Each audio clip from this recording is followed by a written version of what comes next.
Telugu director Sekar Kammula இயக்கத்தில் தனுஷ் நடித்த படம் தான் குபேரா. இந்த படத்தில் ராஷ்மிகா மந்தானா ஹீரோயினாக நடிக்கிறாங்க. அது மட்டும் இல்லாமல் நாகார்ஜுன் ஒரு முக்கிய வேடத்தில் நடிக்கிறாரு. தேவிஸ்ரீ பிரசாத் இந்த படத்துக்கு மியூசிக் டைரக்ஷன் பண்ணுறாங்க. படப்பிடிப்பு கிட்டத்தட்ட நிறைவுக்கு வந்துருச்சுன்னே சொல்லலாம். இந்த படத்தை 2025 பிப்ரவரி 27 ரிலீஸ் பண்ணுறதா இருக்கிறாங்க.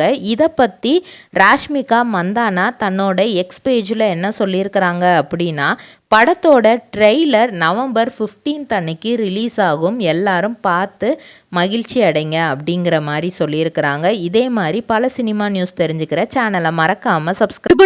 ட்ரேடிங் கம்பெனி, எங்களிடம் பேப்பர் கப் தயாரிக்கும் மிஷின் கிடைக்கும், நாங்களே லோன் வசதியும் செய்து தருகிறோம், ரா மெட்டீரியல்ஸும் வருடம் முழுவதும் நாங்களே கொடுத்துருவோம். மேலும் தொடர்புக்கு ஸ்கிரீன்ல தெரியிற நம்பரை கான்டாக்ட் பண்ணுங்க.